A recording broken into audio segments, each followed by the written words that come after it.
కాత్యాయని మహామాయే భవానీ భువనేశ్వరీ సంసారసాగరే మగ్నం మాముద్ధర కృపామయే బ్రహ్మవిష్ణుశివారాధ్యే ప్రసాదం జగదంబికే మనోభిలషితం దేవి వరం దేహి నమోస్తుతే. మాయ అనేది సామాన్యమైనది కాదు. అందరినీ ఒక ఆట ఆడిస్తూ ఉంటుంది. దాని నుంచి బయటపడటం ఎంతో కష్టం. యోగులు జ్ఞానులు అయితే దాన్ని తెలుసుకుంటారు. ధ్యానాలు యోగాలు తపస్సులు చేసుకొని దాని నుంచి బయటపడి గట్టెక్కుతారు. సత్యజ్ఞానానంద రూపిణి అయిన అమ్మవారిని తెలుసుకుంటారు. మరి సామాన్యుల పరిస్థితి ఏమిటి? వారు మాయ నుంచి తరించటానికి చాలా సమయం పడుతుంది. అలా కాకుండా సామాన్యులు కూడా తొందరగా మాయను దాటి అమ్మను తెలుసుకోవటానికి మార్గమేమైనా ఉందా అంటే ఉంది అని వ్యాస మహర్షి బోధిస్తున్నాడు. ఆ ఉపదేశాన్ని మనం ఈ రోజున అందుకుందాం. దేవీ భాగవతాన్ని వింటున్న జనమేజయుడికి ఒక సందేహం వచ్చి వ్యాస మహర్షిని ఇలా అడిగాడు.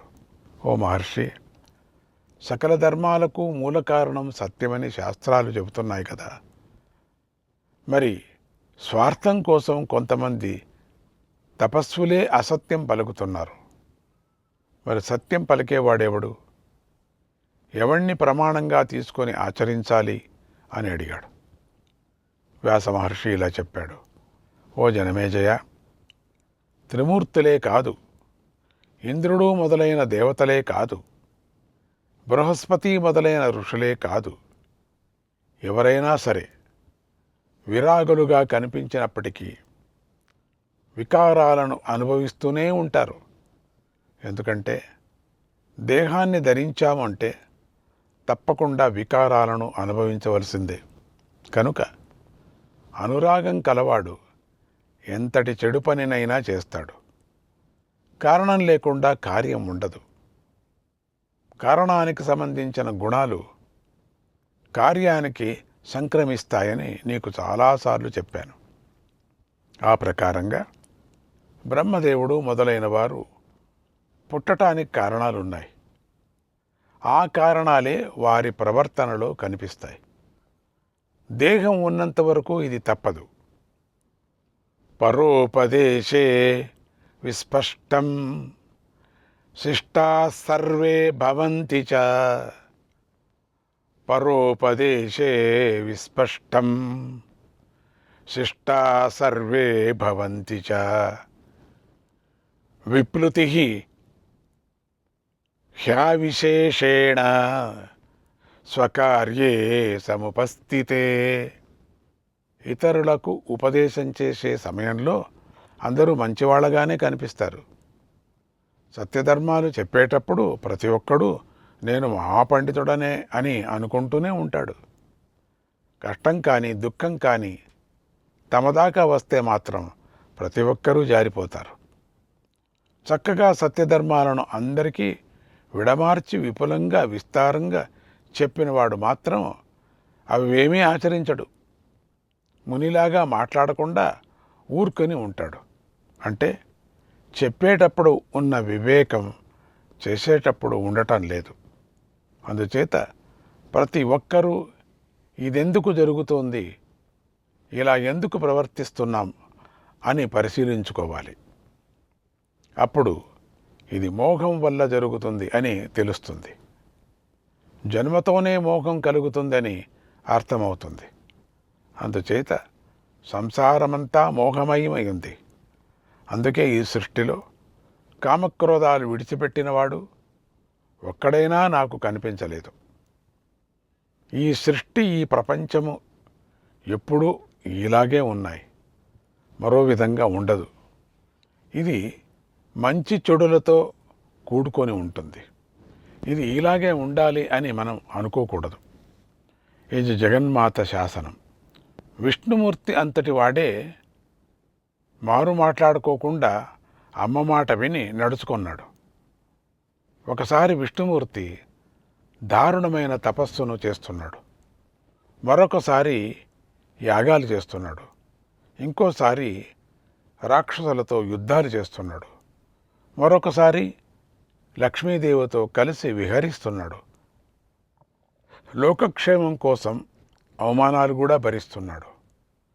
ఒకసారి యుద్ధంలో ఓడిపోతున్నాడు, మరొకసారి గెలుస్తున్నాడు. అలాగే సుఖాలను అనుభవిస్తున్నాడు, దుఃఖాలను కూడా అనుభవిస్తున్నాడు. శివుడు కూడా అంతే, ఇంద్రుడు అంతే, దేవతలు మునులు అంతే. వీరు పడే ఈ యాతనలన్నీ సంసారం వల్ల ఏర్పడిన యాతనలే. వీరు ఆయస్సు ఉన్నంత వరకు జీవిస్తారు, తర్వాత మరణిస్తారు, మళ్ళీ జన్మిస్తారు. ఇలా ఎప్పుడు జరుగుతూనే ఉంటుంది. అందుచేత దేహాన్ని ధరించిన వారందరికీ కామము, క్రోధము అనే భావాలు సహజంగా ఉంటాయి. అవి దేహదారివి అంటే పెట్టుకొనే ఉంటాయి, దేహదారిని అనుసరించుకొని ఉంటాయి. కనుక దేవతలు ఇలా చేశారే, మునులు అలా చేశారే అని ఆశ్చర్యపోవలసిన పని లేదు. ఈ ప్రపంచమంతా కామక్రోధాల కలయికతో నిరంతరం సాగుతూనే ఉంటుంది. ఇలాంటి జగత్తును చూసి నువ్వు ఆశ్చర్యపోవలసిన పని లేదు. కనుక పరమార్థాన్ని తెలుసుకొని ఈ కామక్రోధాల నుంచి విముక్తి పొందాలి. ఇలా విముక్తి పొందిన వాడు నాకు ఈ సంసారంలో ఎక్కడ కూడా కనిపించలేదు. సంసారం అనేది రాగము, లోభము, మోహము, మదము, మాత్సర్యము మొదలైన వాటితో కూడి ఉంటుంది. ఇలాంటి ఇరకాటంలో కూడా ఉన్న సంసారంలోకి దిగినవాడు మళ్ళీ ముక్తి ద్వారాన్ని చూడటం చాలా కష్టం. అందుకే ఉత్తమమైన వాడు ఏం చెయ్యాలి అంటే ఈ సంసారంలో ఇరుక్కోకూడదు. ఈ సంసారం నుంచి తప్పించుకోవటానికి సకల ప్రయత్నాలు చేయాలి. వైరాగ్యాన్ని కలిగి ఉండి సంసారం నిస్సారమని తెలుసుకోవాలి. ఆరాధయేన్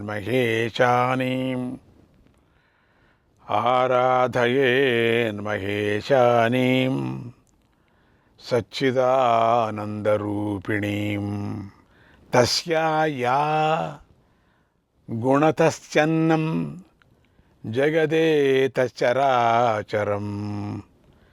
జగదేతచరాచరం. అలా వైరాగ్యాన్ని వృద్ధి చేసుకున్నవాడు సచ్చిదానంద స్వరూపిణి అయిన త్రిపుర సుందరి అయిన శ్రీ లలితాదేవిని ఆరాధించాలి. ఆ త్రిభువనేశ్వరి యొక్క మాయాశక్తితోనే ఈ జగమంతా ఆవరించబడి ఉంది. కనుక ఈ మాయ నుంచి బయటపడాలి అంటే మహామాయ అయిన అమ్మవారిని ఆరాధించాలి. ఎందుకంటే మహామాయే మాయను సృష్టించింది. కనుక దీని నుంచి ఆ తల్లి ఒక్కతే విముక్తి కలిగించగలదు. ఆ తల్లిని ఆశ్రయించటం కన్నా మరో మార్గమే లేదు. ఆ జగదంబ అనుగ్రహము కలిగేంతవరకు ఆమెను ఆరాధిస్తూ ఉండవలసిందే. ఆమె అపారమైన దయ కలది. అందుచేత కపటం లేని భక్తితో నిర్మలంగా స్వచ్ఛంగా ఆరాధించాలి. అప్పుడు ఆ తల్లి వెంటనే కరుణిస్తుంది, దుఃఖాలు తొలగిస్తుంది, సుఖాలను అందిస్తుంది, జీవన్ముక్తిని కూడా ప్రసాదిస్తుంది. అందుచేత మానుష్యం దుర్లభం ప్రాప్య సేవితా నమహేశ్వరీ నిశ్రేణికాగ్రాత్ పతితా అత ఇత్యేవ విద్మహే. మానుష్యం దుర్లభం ప్రాప్య సేవితా నమహేశ్వరీ నిశ్రేణికాగ్రాత్ పతితా అథ ఇత్యేవ విద్మహే. అతి దుర్లభమైన మానవ జన్మను పొంది కూడా జగదీశ్వరుని తెలుసుకోకుండా ఉన్నవారు, సేవించకుండా ఉన్నవారు ఎంతటి ఘనకార్యాలు చేసి ఉన్నవారే సరే నిచ్చెనపై నుంచి క్రింద పడ్డ వారిలో సమానమైన వారు అవుతారు. పర్వత శిఖరం పైకి వెళ్ళి అక్కడి నుంచి కాలు జారి క్రింద పడిన వారు అవుతారు. ఇదే మాయను దాటి ముక్తిని పొందటానికి గల ఉపాయం. ఈ ఉపాయం తప్ప మరో ఉపాయమే లేదు, మరో మార్గమే లేదు. కనుక బుద్ధిమంతుడు ముక్తిని పొందాలి. అమ్మను పూజించటం కన్నా మించిన మరో మంచి మార్గమే లేదు. అందుచేత మతిమంతుడు జగదేక మాతను అర్చించి పూజించి సేవించి ఆ తల్లి దయకు తప్పకుండా పాత్రుడు కావలసిందే. ఈ విశ్వం 3 గుణాలతో కూడి అహంకారంతో నిండి ఉన్న మాట నిజమే. అలాగే ఇదే విశ్వం సత్యంతో బద్ధమై ఉంది. అందుచేత సత్యానంద స్వరూపిణి అయిన అమ్మవారిని సేవించని వాడు ముక్తుడేలా అవుతాడు? ముక్తుడు కాడు. కనుక అమ్మవారిని సేవించి తరించాలి. జగన్మాత సత్యరూప సత్యసంధ పరబ్రహ్మ స్వరూపిణి నిత్య సత్యమై ఉంది. కనుక ఆ తల్లినే ప్రమాణంగా తీసుకోవాలి. ఆ తల్లి మాటలనే ఉపదేశంగా గ్రహించాలి. ఆ తల్లి చెప్పినట్టుగానే నడవాలి. ఎందుకంటే ఆ తల్లి ఏ గుణాలు లేని నిర్గుణ, ఏ ఆకారము లేని నిరాకారం, నిరహంకార నిరాధార నిర్వికార లౌకికానందం. క్షణం మాత్రమే ఉంటుంది లౌకికానందం. పరమానందమే శాశ్వతంగా ఉంటుంది.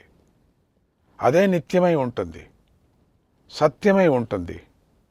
ఆ పరమానందాన్ని జగన్మాత మీ అందరికీ కూడా అనుగ్రహించుగాక. శ్రీమాత్రే నమః.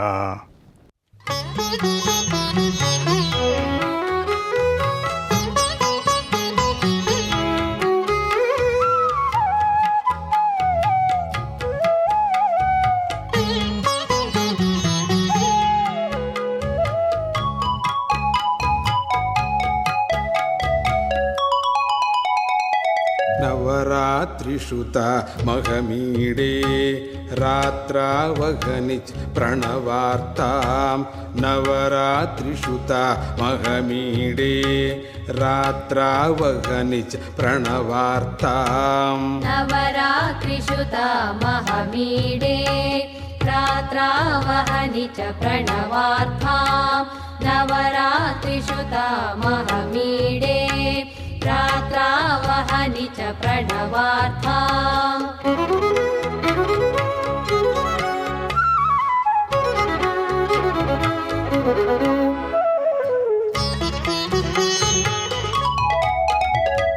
ప్రథమాం వందే సర్వేషాం. ప్రథమాం వందే సర్వేషాం. ప్రథమే హని శ్రీ శశిభూషాం.